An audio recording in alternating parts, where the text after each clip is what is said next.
make it a part of your day.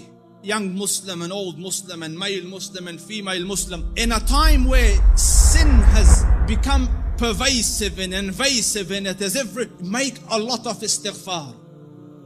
Because from the punishment of Allah Rabbul Izzah, me and you were given two safeties. Two things that we could hide behind and keep the adhab of Allah away.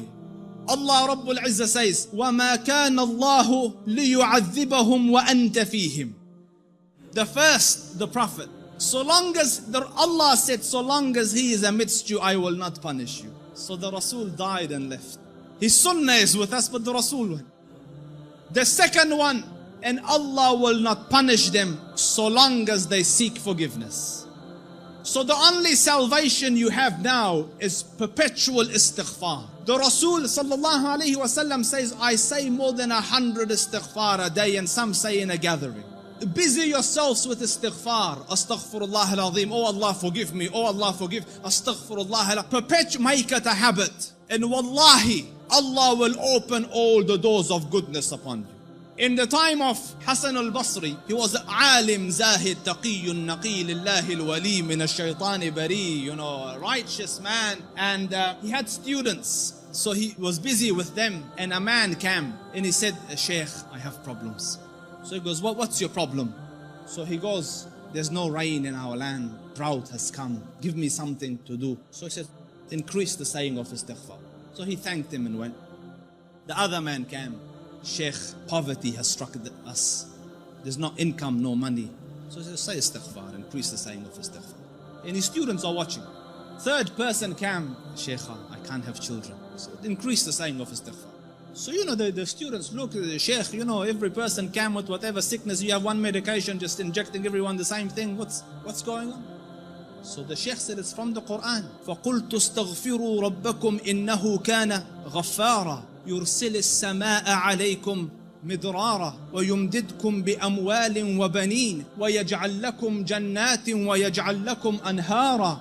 Make istighfar of Allah. Allah will send the sky down with helpful rain for you. He will bestow you with wealth and progeny and make your gardens grow, and around it springs of water will come. All for the saying of istighfar and the returning to Allah Rabbul Izzah with seeking forgiveness of Allah Rabbul Izzah.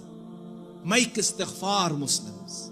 Amidst the scholars of the past, one of the famous ones is Ahmad Ibn Hanbal.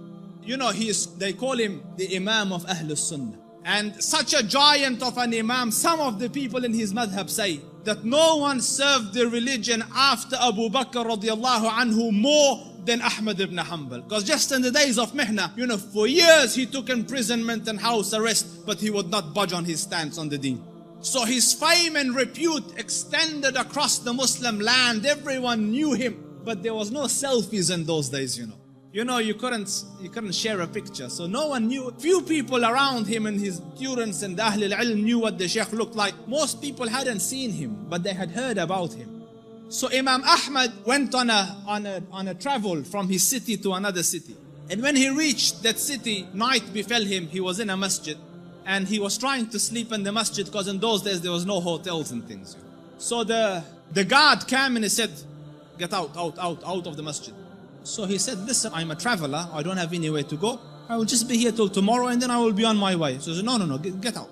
So the Sheikh went and sat outside the door. Can you imagine? This was a man, who, when he used to walk, hundreds would be walking with him and they would kiss his head and hold his books. Hey, Imam Ahmad was Imam Ahmad. Now he's sitting at the door of the masjid. So he looks at him and goes, didn't I tell you to go? He goes, I'm outside. He goes, no, get out. So he said, listen, it's just... So he said he held the Imam from his leg and dragged him onto the street. Imam Ahmad. And the Sheikh, subhanallah, And when he's landed in the middle of the road, across the road was a baker, the one that makes bread. So the baker saw him and he goes, listen, he sees in him signs of piety and taqwa. So he goes, come here and sleep in my bakery, and I'm making the dough all night and fixing the bread, because people will come at Fajr to buy, but you sleep here as I'm doing my work.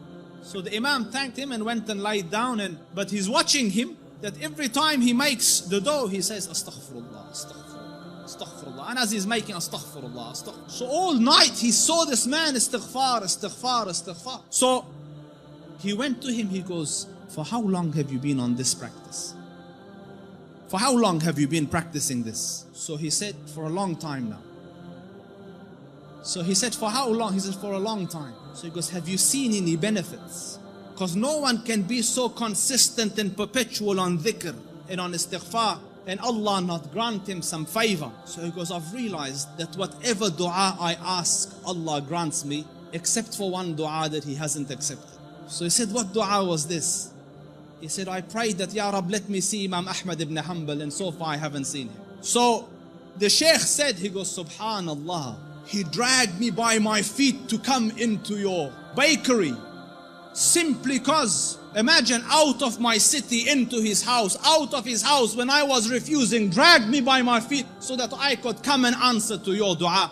فقلت استغفروا ربكم إنه كان غفارا يرسل السماء عليكم مدرارا ويمددكم بأموال وبنين ويجعل لكم جنات ويجعل لكم أنهارا. My dear brothers, turn to Allah Rabbul Izzah. Wallahi, I don't say this as a nice to say, but all of the problems to all your answers is Allah Rabbul Izzah. Your refuge from every difficulty is Allah Rabbul Izzah. Turn to Him with it. Wallahi, turn once to Allah Rabbul Izzah, and you will find your Lord more merciful and more accommodating and more accepting than the kindest of the kind of this world.